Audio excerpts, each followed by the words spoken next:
Hi, it's Kelly again. I'm sorry I haven't been able to make a video for quite a long time. Life has been really busy. With my kids in school, husband, new business, my mother being ill, and then my MS acting up. Just haven't really felt like making one, and when I do, I don't have the time, and it's really hard to do video when you have kids.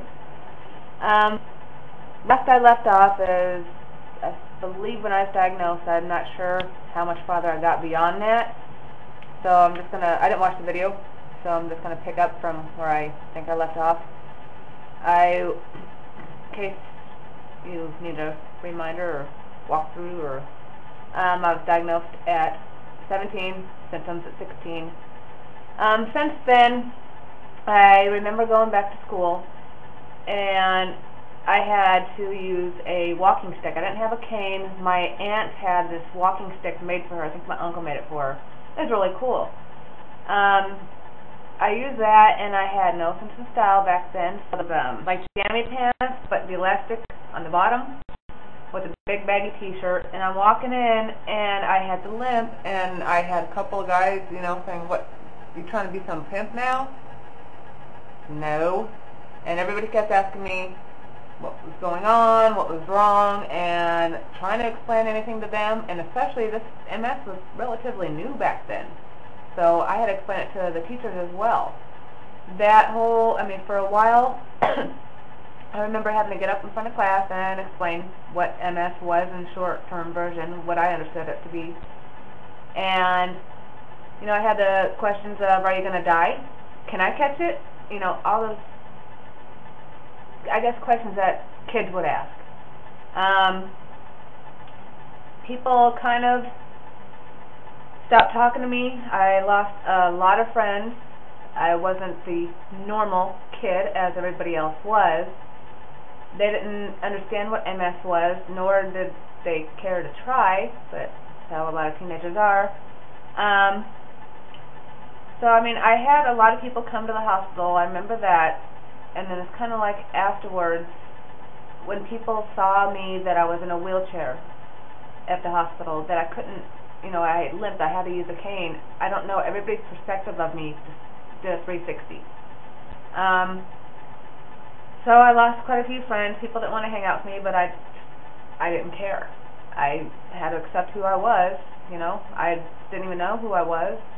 I was going to be going to college to become either a special ed teacher or a psychiatrist, therapist, in that line of work.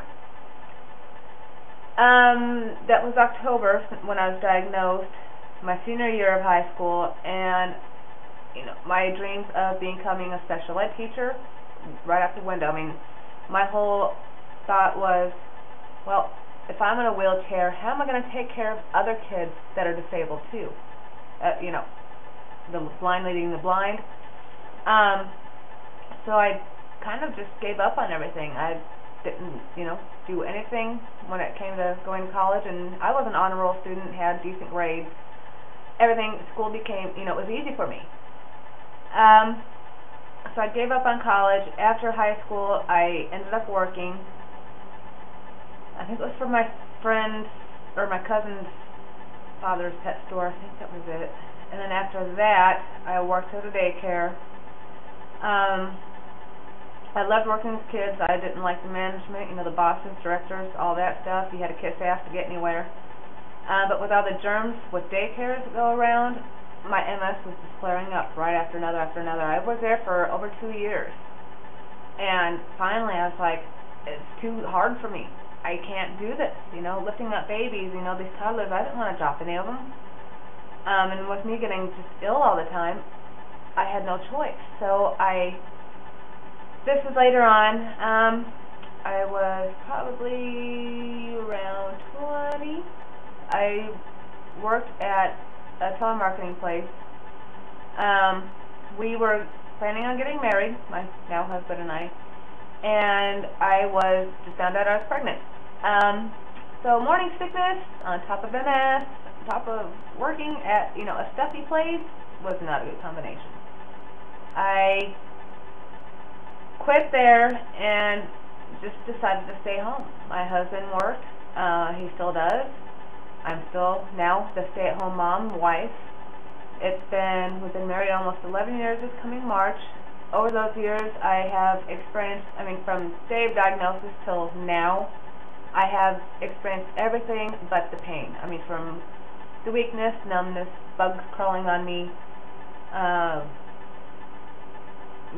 restless leg, incontinence, everything. I'm not going to get into full details. That's why you people get to ask me the questions if I've experienced it and to help you.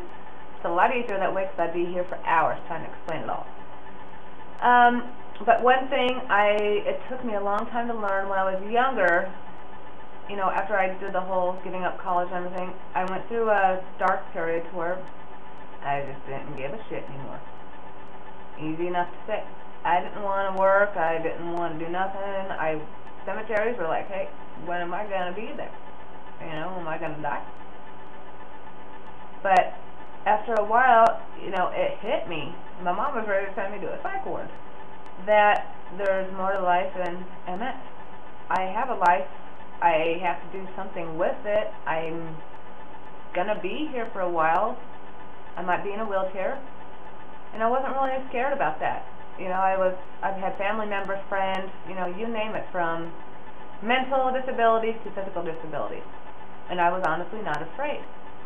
But it was just, I don't know, it was hard to take in, even a few years later. It's kind of like, wait a minute. So as I was saying, it finally hit me, and I started wearing color again. My mom liked that, and I started eating again.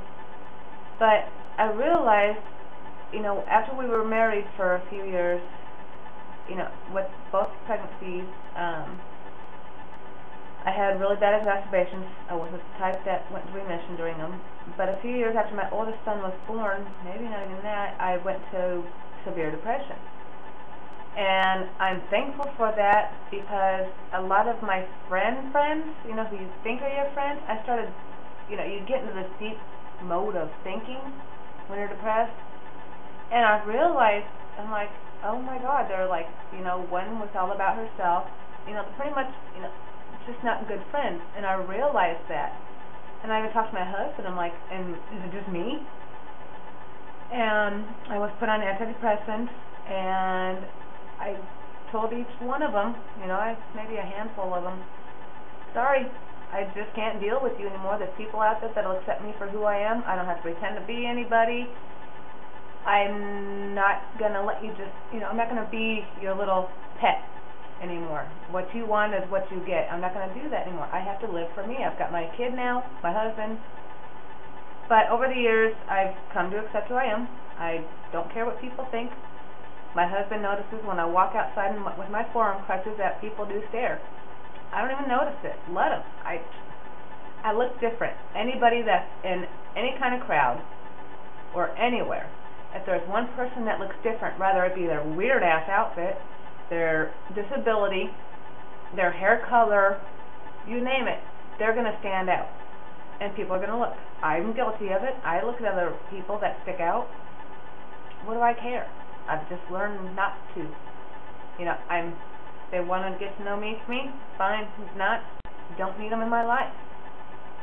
So I've made some friends. Now people know. After I talk to them after a while, unless they see me physically, they know I have MS. And I'm not afraid to hide it. I'm not the type that's going to do the pity party.